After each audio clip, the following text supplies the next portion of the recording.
Hello বন্ধুরা, আশা করি আপনারা সবাই ভালো আছেন, সুস্থ আছেন। আমিও ভালো আছি।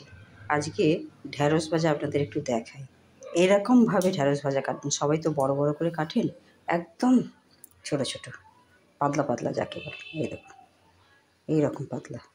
এইভাবে আপনারা একবার খেয়ে দেখবেন, বাচ্চাদেরও পছন্দ হবে। এত ছোট ছোট ঢ্যাঁড়স ভাজা। অনেকে ঢ্যাঁড়স খেতে চায় না, করবেন।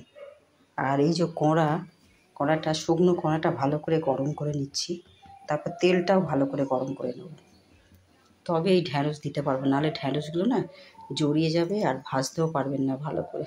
কড়াইয়ের তেলটা আমার ভালো করে গরম হয়ে গেছে, আর চারিদিকে একটু তেলটা ছড়িয়ে দিয়েছি, কারণ এরপর আমার ঢ্যাঁড়সটা তাহলে আর গায়ে লাগবে না। এবার আমি ঢ্যাঁড়সটা দেবো।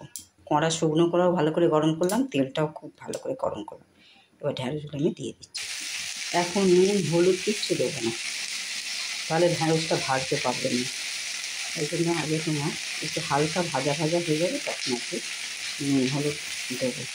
আর এইটা ঢাকাও দিতে পারেন, কিন্তু ঢাকা দিয়ে বেশিক্ষণ রাখা যাবে না, মাঝে মাঝে নাড়তে থাকতে হবে।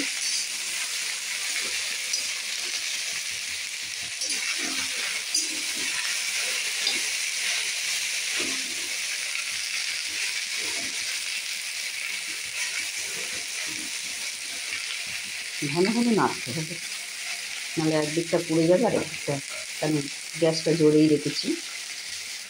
আপনারা তো সবাই জানেন ঢ্যাঁড়স আগে ধুয়ে। এই দেখুন, গ্যাসটা এখন একটু কমিয়ে দিয়েছি, বেশ কিছুক্ষণ ধরে ভাজলাম। দেখুন আর ল্যাসলাসে নেই। আর কড়ার নিচে যখন বসে যাবে একটু কড়াটা এমন হবে, খুন্তিটা একটু ঘষে দেবেন, না দিলে ঢ্যাঁড়স আর ভাজতে পারবেন না। তবু আমি এখনও নুন হলুদ দিইনি, ওই জন্য ভাজতে আমার সুবিধা হয়েছে। আর এর মধ্যে কাঁচা লঙ্কা ছিঁড়ে দিয়েছিলাম। এবার ঢ্যাঁড়স আমার ভাজা হয়ে গেছে, এবার নুন হলুদ দেবো। আর যদি ম্যাজিক মশলা অনেকে দিতে পারেন, কোনো মশলা দিতে পারেন, লঙ্কার গুঁড়ো একটু দেবো। আমার ভাজা হয়ে গেছে। এইভাবে আপনারা ঢ্যাঁড়স করবেন, তাহলে ঢ্যাঁড়স একদম ঝরঝরে থাকবে, একটার সঙ্গে একটা গায়ে লাগবে না। এটা আপনাদের দেখালাম আর কি। এখন নুন হলুদ আর লঙ্কার গুঁড়ো একটু দিলাম, দিয়ে আর কিছু দেবো না। যদি আপনারা কোনো ভাজা মশলা, চটপটি মশলা আপনারা দিতে পারেন, কিন্তু আমরা যখন এই দেখুন গ্যাসটা আমার একদম কমে ছিল, একটু কমিয়ে দিয়েছিলাম। এবার একটু কেন বারবার করে জড়িয়ে যাচ্ছিলো, একটু মিডিয়ামে রাখবে। ভাজা হয়ে গেছে।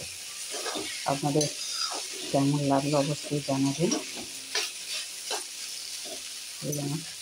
আর সবসময় ছড়িয়ে ছড়িয়ে এইভাবে ভাজবেন বড় জায়গাতে, তাহলে একটু গায়ে লাগবে না। দেখুন একদম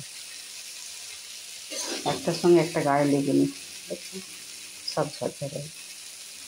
এইভাবে ভাজা খাবেন। আশা করি আপনারা সবাই ভালো থাকুন, সুস্থ থাকুন।